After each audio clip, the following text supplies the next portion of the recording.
मैंने आपको ये बात पहले भी बताई थी। क्या?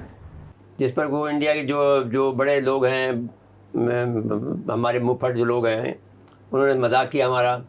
हमने कहा था 9 जहाज़ तो गिरे हैं। हमारे पास मुसद्दिका जो डिजिटल हमारे पास न्यूज़ है, जो हमारे पास सबूत है, डिजिटल सबूत, तो हमारे पास 9 के हैं। बैगन। एक हमारा जो व्लॉगर है, उनका ये कहना है कि ये असल में 14 गिरे हैं। नूर खान बेस है जी, वहाँ कुछ नुकसान नहीं है, कुछ भी नहीं हुआ, कुछ भी, सारी नॉर्मल एक्टिविटी वहाँ पे जारी थी। हमें बड़े छितर पड़ने हैं पाकिस्तानियों भी। या तो पाकिस्तान से जिंदा भाग लें, या फिर आप छितर खाने के लिए तैयार हो जाएं। छोड़ना इन्होंने किसी को नहीं है, ये मैं बता रहा हूं। तो अब की दफा हमें बहुत बुरी तरह मार पड़ेगी। हम साफ बता रहे हैं, वो बहुत मैसिव फोर्स के साथ ग्राउंड पेनिट्रेट करके ग्राउंड फोर्सेस लाकर हमारे बड़े बड़े इलाकों पर कब्जा करना चाहते हैं। सियालकोट उनका खास टारगेट। जब ये मई का वाला हंगामा हुआ तो उस वक्त तो सारे के सारे अमेरिका के लोग जो हैं उसके साथ थे, भारत के साथ थे। वो कह रहे थे कि ये लोग आपस में कर लेंगे। वो जेडी वैंस भी यहाँ आया हुआ था, उस वक्त भी वाक़या हुआ। अब उसके बाद में जब हमारी फतह हो गई तो फतह के सब साथी होते हैं, जो जीत जाता है उसके सब साथी होते हैं। इन्होंने फिर देखा कि ये तो बहुत टेक्निक इस्तेमाल की। सबसे बड़ी टेक्निक जो इस्तेमाल की जैन साहब, वो ये थी कि हमने S-400 को मार दिया और राफेल को हमने गिरा दिया। 4 राफेल गिराए जी, और एक वो जो गिरा दिया आपका सकुई, एक गिरा दिया आपने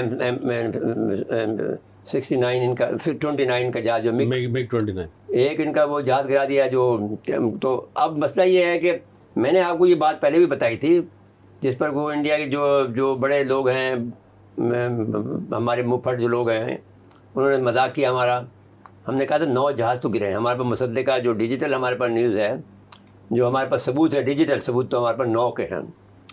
तो होता ये है कि पाकिस्तान के लोग बहुत मोहतात हैं। पहले उन्होंने 5 का कहा, जब उनके पास 5 इसलिए कहा कि 5 के उनके पास सबूत आ गए थे, फ़ोटो आ गए थे ज़मीनी गिरने के जी। फिर उन्होंने कहा कि हमारे पास 6 के आ गए हैं।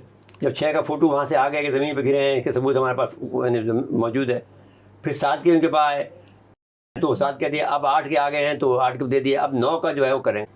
तो अब सवाल ये है कि अमेरिका ने जो पॉलिसी इख्तियार की थी, उस पॉलिसी के तहत अगर ओवरऑल हम जायज़ा लें जैन साहब, तो वो सबको डरा धमका कर अमन हासिल करना चाहते हैं। अब बिहार का इलेक्शन हो रहा है, आज मैंने पहला दौर गुजर गया जी, तो उसके बाद में दूसरा दौर होगा। तो ऐन वक्त पर उन्होंने ये खबर निकाली है इनको हराने के लिए। जो ब्लूमबर्ग न्यूज़ एजेंसी है दुनिया की बहुत बड़ी, उसने ये खबर दिया कि इंडिया ने दिल्ली एयरपोर्ट पर उस पर जो कंप्यूटर सिस्टम है उसमें ग्लिच आई है, एयर ट्रैफिक सिस्टम में। उस ग्लिच की वजह से वहाँ पे बहुत सारे तैयारे उन्होंने ग्राउंड कर दिए हैं।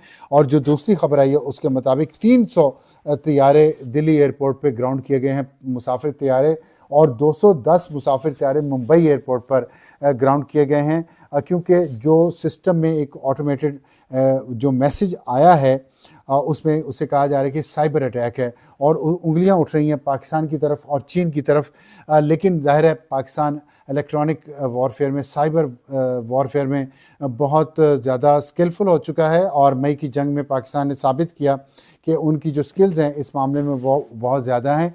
और ये जो एक बहुत ही तशवीशनाक ये ख़बर है जो मैंने आपके साथ शेयर की है कि 510 तैयारे सिर्फ 2 एयरपोर्ट्स पे ग्राउंड किए गए हैं, जिससे वहाँ पे एक मेस क्रिएट हो चुका है पिछले कुछ दिनों से। अब आप देखिए ना कि आपने ये बात पहले प्रोग्राम में कह दी थी, जो मई के अंदर कह दिया था जी, कि जब S-400 को हमने कैसे गिराया कि उनकी जो ज़ाहिर है कि 600 माइल तक है तो वो सीधी तो जा नहीं सकती है, वो पैराबोलिक जाती है, फिर आगे जाके सीधी होती है। तो हम हमारे जहाज नीचे घुस गए और जैसे ही वो जहाज़ आगे भेजा तो वो खुला S-400 का, तो वैसे ही खुला था। हमने S-400 को बैटरी को उड़ा दिया, उनके रडार को उड़ा दिया। तो यही हमने कहा था कि हम इसकी, आप याद करें जब S-400 को मिला था उस वक्त से हमने कहना शुरू किया हम उसकी बैटरी उड़ा देंगे। तो बैटरी उड़ा दी। उस वक्त हमें तो बिल्कुल जायडों की तरह बात कर रहे थे, हवा में पकड़ कर एक बात को लेकिन वो किया ही ऐसे ही हमारी उसने जी, हमारी एयरफोर्स ने, जो काबिल तारीफ है। तो इससे आप अंदाज़ा लगा लें कि कितनी मुश्किल में है, सिर्फ इसलिए कि मोदी साहब का जो जंगी जुनून है, भारतीय जनता पार्टी का जो जंगी जुनून है, और वहाँ के जो एक इंतहा पसंद सोच डेवलप कर दी है भारतीय जनता पार्टी ने हिंदुत्व के नज़रिए के तहत, उसकी वजह से एक जंगी कैफियत उन्होंने भी बनाई हुई है। तालिबान हैं वो इंडिया के, जिस तरह अफ़गानिस्तान के तालिबान हैं, इसी तरह मोदी साहब और उनके भक्त जो हैं वो इंडिया के तालिबान हैं। एक जंगी जुनून जब आप भर देते हैं अपने अवाम में, तो फिर ज़ाहिर है दूसरे लोग भी उसका फ़ायदा उठाते हैं। और ये जो अब इनको जवाब मिला है, इस तरह तैयारे ग्राउंड करने पड़े हैं, इससे नुकसान बढ़ गया। और बगैर किसी गोली के फायर किए, आप देखें, बगैर कोई तैयारा गिराए, बगैर कोई बम या रॉकेट चलाए, इतना ज़्यादा नुकसान इंडिया का हो गया है। तो एक सबक है। बिहार के इलेक्शंस का पहला फेज़ मुकम्मल हो गया, तो दूसरा फेज़ अब 10 नवंबर को होगा, 2 दिन बाद। तो अब उम्मीद है कि मोदी साहब को वहाँ पे सुना है कि उनकी पार्टी की पोजीशन बेहतर है बिहार में, तो अब हो सकता है उनका जंगी जुनून कम हो। तो पाकिस्तान एक बात में ये है कि मई के बाद में पाकिस्तान पूरी दुनिया को आंखों तारा हो गया। एक तो ये बात हम आपसे कहना चाहते हैं जैन साहब कि ये 1945 के बाद, यानी जंग अजीम दोयम के बाद से जो सबसे बड़ा मार्का हुआ है, फ़िज़ाई मार्का हुआ है, ये 7 मई को हुआ जी। 6 और 7 मई की रात को हुआ। 120 जहाज़ जो थे फिज़ा में थे, 42 हमारे और बाकी उनके इंडिया के। तो आप अंदाज़ा कर लें कि ऐसा मार्का तो कभी हुआ ही नहीं है। इतने जहाज़ तो पहले किसी 1945 में थे नहीं लोगों के पास, और उसमें फिर आपकी फतह हुई है। तो दुनिया की आंखों के तारा आप बन चुके हैं। जो आपने टेक्निक इस्तेमाल की वो भी डॉक्ट्रिन बन गया सारी दुनिया के लिए। सब लोग बुला बुला के पूछ रहे हैं कि आपने ये काम कैसे किया।